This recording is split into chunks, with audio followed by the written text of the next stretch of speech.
Welcome once again to Pearls of the Torah. I'm Moreh Matan, Pastor Matt McEwen, International Director for Ahavat Ammi Ministries. I want to welcome you to this weekly program and thank you for joining me. If you haven't already, subscribe to this channel, like this video, and share it on your social media so that this message can get out to as many people as possible. Each week we love to dive into the Torah, and this week is no different. We're in Parashat Vayeshev. And as always, we like to do our Torah blessing when studying the Torah. Baruch atah Adonai Eloheinu melech haolam, asher kedishanu b'mitzvotav v'tzivanu la'asok b'divrei Torah. Blessed are you, O Lord our God, King of the universe, who has sanctified us with his commandments and has instructed us to be engrossed, to be in the business of the Torah. I'm so glad that you're here again with me this week as we're entering into really the beginning of the culmination of the book of Genesis. As we get into the story of Joseph, the book of Genesis continues on throughout this lengthy narrative about Joseph and his life, his troubles with his brothers, his being sold into slavery, him going into the house of Potiphar, being wrongly convicted, and then going into jail, and then being the interpreter of dreams that God had given him the gift to be, and becoming second in command to Pharaoh, and becoming the leader of a food distribution system that kept the part of the world over there at that time alive through a horrible 7 years of famine. So as we begin this week and we look into the story of Joseph, the first thing that of course we know and really remember, even as children when we would learn about this, is the coat of many colors. Now Rabbi Shapira is very quick to let us know that this coat of many colors, or a striped coat, as it is sometimes known as, the Hebrew phrase for this particular coat is a ketonet or a ketonet pasim. A ketonet pasim. And this word pasim, which means many-colored or striped, has a relation to another word, and that word is piusim, which means a reconciliation. As we mentioned in the Rashi Nosh this week, my wife Kara and I, it's interesting that something that is related to the word for reconciliation actually has the opposite effect in Joseph's life. This coat really drives a wedge between his brothers and himself. And Rashi basically says that, part of the fault of the contentious relationship of the brothers and Joseph lies with Jacob. That perhaps it wasn't the best idea for him to give this special coat to Joseph. Now, many of us may ask why this happened. Why did he give this coat that normally you might give an honor like this to the firstborn? Why would you give it to Joseph? Well, as you'll remember, it was Rachel that Jacob really wanted to marry. His father-in-law Laban, of course, switched brides on him on the wedding night, and he married Leah. Now, Leah was older, and so Laban says, well, it's our tradition that the older sister marries first. And so he marries Leah and works another 7 years and receives Rachel. Although he gets her before that 7 years, but he owes another 7 years of work to Laban in order to marry Rachel, the one that he really loved, the one that he really wanted. So it's interesting, you have Leah and Rachel, the two sisters, but each at different times, one or the other cannot conceive. And so these two handmaidens, Bilhah and Zilpah, are given to Jacob as well for him to father children. And so they have these, throughout the four of them, they have these 12 sons and a daughter. And it's interesting that Joseph receives this honor of this coat, but it really begins to make sense when you realize that he's the firstborn of the wife that he really loved. He's the firstborn of the mother that Jacob was really desirous of. It was Rachel that he wanted all along. And so in a way, since he's sort of the first child of his first love, he gets this special treatment. Now we could argue that this is probably not a great idea, and that it, again, as Rashi says, sows contention between the brothers. Also, we probably question whether Joseph should be telling about his dreams that he has, about his family bowing down to him and that sort of thing, whether he should have kept that to himself or not. Now, these dreams became true. His family really did have to look up to him, and his brothers come begging for food and that kind of thing. So this is an interesting Torah portion. It begins this long narrative that goes through the death of Joseph at Genesis chapter 50. So as we look at this, we see this coat of many colors, and as I said, this ketonet pasim, its relation to the word busim, as Rabbi Shapira has pointed out. But also we look at the prophetic nature of Joseph's dreams in Genesis chapter 37, verses 5 through 11. You know, Joseph, in a way, is kind of a harmonizer of the physical and the spiritual. He really is a picture of the Messiah to us, and that is why, when we look at the two roles of Mashiach, we have Messiah, son of Joseph, and Messiah, son of David. Now, it's interesting that each one of these sets of characteristics or personalities, attributes, and even circumstances relate to the different missions of the Messiah. The son of Joseph mission, the Messiah really does suffer for the people. He is not recognized by his brothers, so to speak, and he is wrongfully accused and imprisoned. So this Messiah, son of Joseph role is very, very important. It's important also for us to know that in Orthodox Judaism, there's no halakha for Messiah ben Yosef. There is only for ben David, for son of David, who is a kingly Messiah, a kingly mission that the Messiah will be on. He will bring about world peace, and into wars, universal knowledge of God, all of that stuff that we typically think of the mission of Messiah. So he is this, as I said, harmonizer of the physical world and the spiritual world, and the Messiah is that as well. He's the ultimate reconciler, the ultimate harmonizer of the heavenly and the earthly. And at his return in his mission of king as Ben David, king sitting on the throne of his father David, he will embody a dreamlike vision, uniting diverse factions of humanity and giving us divine blessings. The Messianic era, when looked at in this context of being like one of Joseph's dreams, the Messianic era really has a dreamlike quality to it. And it reminds me of Psalm 126, where it says, when the captives were returned, when the exiles came back from Babylon, the Bible says that they were like those that dream, that it was like a dream, that joy was in their mouths. Their hearts were filled with laughter, and their mouths with joyful singing. This is exactly what it's going to be like at the return of the Messiah, at least if you're on the right side of the Messiah. If you're on his side, it's going to be very wonderful. If you're opposed to him, it's not going to be good for you at all. Let's look a little bit about the incident where Joseph is thrown into a pit by his brothers. And it's interesting, this pit is described as it has no water in it. It's like a hole in the ground, it's almost like a well with no water. Now, in a Hasidic understanding, a pit that has no water symbolizes spiritual emptiness.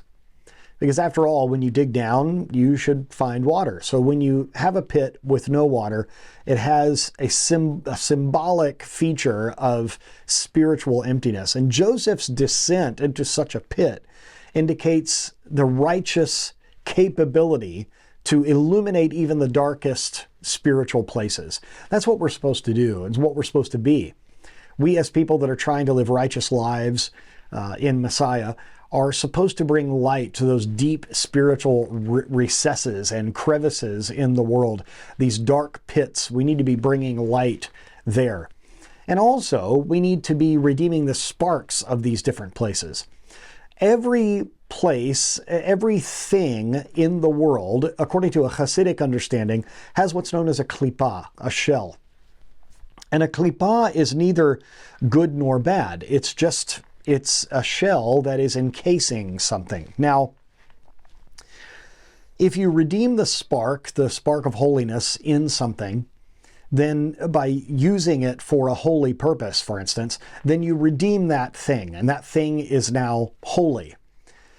What we like to do is to get past this outer shell or husk, this klippah. What we like to do is to get past it, or even to have it transform into more of a translucent shell known as a klippah noga. And when we can do that, then God's light can shine through. When the klippah or the shell, the husk is opaque, when the spark has not been redeemed, then we can even look at a situation, a person, a thing, an event, a location. We can look at these things and say, well, that's a bad place. Well, in everything, there is a spark of divine holiness that can be redeemed. And that's what we need to be, is on the lookout for the divine spark that can be redeemed in a person, in a place, in a thing, in a relationship, in a business, in a piece of entertainment or whatever. We can use many, many things. In a story, we can use many things as object lessons or ways to help people understand something. And so what we need to do is, even in the dark places, we need to look for that spark and redeem it so that that place can now be renewed and rectified. That pit that we could go into and try to redeem a spark, that pit could then be a holy place, a place where God things happen. The Messiah's arrival will mark the transformation of spiritually barren places, ensuring spiritual light pervades every nook and cranny of existence. The light that is so bright and so pure, so holy that we don't even need the luminaries. We don't even need the sun or the moon or the stars. Not to say that they won't be there, but we won't need their light. The light of Messiah will be the light, the eternal light. In the middle of this narrative, we have something that seems to come out of nowhere, and that's the episode with Judah and Tamar. Now, you remember this. She keeps a couple of keepsakes and says, hey, the one to whom this stuff belongs, this is the man that was with me. And, of course, Judah has to admit that he is the man. Now, the child that comes from this union from Judah and Tamar is in the lineage of the Messiah himself. So this episode, even though it seems like it's out of place, it represents an interplay of two concepts of Judaism, that of din, of judgment, and that of rachamim, which is mercy. And this whole idea of judgment and mercy it's throughout the Jewish experience and Jewish tradition. The side of mercy being the right side, and the side of judgment or severity, justice, the left side. And this comes over into every area of Jewish life. It comes into play when we do Natilat Yadayim, when we wash our hands before eating food, when we put on our shoes in the morning. There is an old tradition of putting on the right shoe first, saying that, in a symbolic way, let my mercy cover over or be more powerful than my judgment. And I think this is a very beautiful tradition. The Messiah, hailing from this lineage, coming from this union of Judah and Tamar, will harmoniously blend this din and this rachamim. And I think we see this in the life of Yeshua. I think it can be summed up in this idea of the go and sin no more. Go and sin no more. We have the judgment of, listen, I am having mercy on you, but I'm expecting that you're going to shape up. I'm expecting that you're going to change your life. I think we see this. I think we see the judgment of Yeshua. I think we see it in the turning over of the tables. I think we see this with some of the interplay with some of the religious leaders. I think we see this with some of the apostles. I think we see this even in that episode with Yeshua and Shimon Kepha of Simon Peter, of get behind me, Satan. This kind of thing. I think we see the judgment and the mercy and a perfect blending of this. And this will be something to behold in the Messianic era as we see a world that has this perfect blending of justice and mercy, something that will be much more harmonious, that will be righteous, but compassionate at the same time. Then, of course, we have the episode of Joseph and Potiphar's wife. This is such a wonderful example for young men. I mean, for all young people, and maybe just for all people, but especially for men, and especially for young men. This idea of a temptation presents itself, that it would have been very easy for Joseph to give in to the temptation to be with Potiphar's wife, but he runs away in such a fashion that he even leaves his robe behind. And of course, this is used as evidence against him by Potiphar's wife, as she wrongly accuses him of assault. Now, this is something that we teach to the Yeladim. We teach to the young children in our program called Shuvu Yeladim with Noah, Rabbi Shapira's son, and his little friend Chomp the shark, where they have a little song that they sing that goes, "No thank you, and walk away." And there's even a verse in that song that talks about Joseph and Potiphar's wife, this idea of no thank you and walk away. That's the best thing that a young person can do when facing temptation, is just get out of the situation, just to leave. Don't allow the peer pressure or the temptation to get to you. Just say no and leave. That's exactly what Joseph did. Now, even though he was saying no to this temptation, and he was honoring not only the Lord, but himself and his employer, he did so in such a way that even though he was wrongly accused, he knew that he did the right thing. He knew that he was righteous in this situation. Sometimes that can be our only consolation. As he was thrown into jail, the only thing that he could really focus on as far as this situation is he knew that God knew he was correct. Now, as we look at this from a messianic perspective, the Messiah will be emblematic of purity, of this type of purity, guiding humanity and prioritizing spiritual growth over temporal temptations. And that's exactly what life here on this earth is all about. Saying no to the Yetzer Hara, saying yes to the Yetzer Tov, the Yetzer HaTov, the good inclination, saying no to one and saying yes to the other. This is so important. And especially as Rabbi Shapira points out in his book, The New Hamas, this is so important as we are giving spiritual fuel to either the good side or the bad side, depending on what we do with this temptation. And last but not least, the chief butler and the chief baker and their dreams. So these dreams symbolize the cycle of decay and renewal, representative of Galut and Geulah, the exile and the redemption. This is something that, of course, one of the dreams is not a good one. The baker, he unfortunately was put to death. The butler, of course, goes back to serve with Pharaoh, but for 2 years forgets Joseph. And what a frustrating thing that is. And we will get into that in the coming weeks. But there are certain times where we have to trust that God knows what he's doing, and that he has not forgotten about us, and that he is waiting for the opportune time. You know, it says in the prayer book, in the Siddur, Lord, let my prayer come to you at the right time, at an opportune time. And we have to remember that God has our best interest at heart, and sometimes what he will do is give us a situation that gives the most maximum impact and has the most good that can be done, that will get God the most glory, and we have to trust in that. Of course, as a messianic perspective, we could look at this and say that the final redemption, which is led by the Messiah, will break this cycle of decay and renewal and transition humanity from intermittent exiles throughout history to one continuous redemptive state as we look toward the final Geulah. And we certainly are looking forward to that in our lives.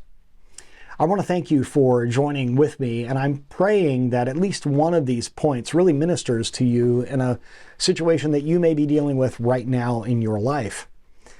And I pray that the scripture gives you strength, that it gives you solace, and that it gives you courage to face whatever it is that is on your plate right now. I just want to let you know that we are praying for you here at this ministry, and we are praying that God's richest blessings will be poured out to you, pressed down and shaken together and running over, as the scripture says. And we also pray that if you are suffering, and it is not your fault, if you're suffering like Joseph, that you would have the attitude of Joseph, and ultimately the attitude of Messiah, son of Joseph. That would be our prayer. So Once again, from Ahavat Ammi International, I'm Moreh Matan, Pastor Matt McEwen. Thank you for joining me with Pearls of Torah this week, and continue to tune into our other broadcasts here on this channel. May God richly bless you. Shalom and Kol Tuv.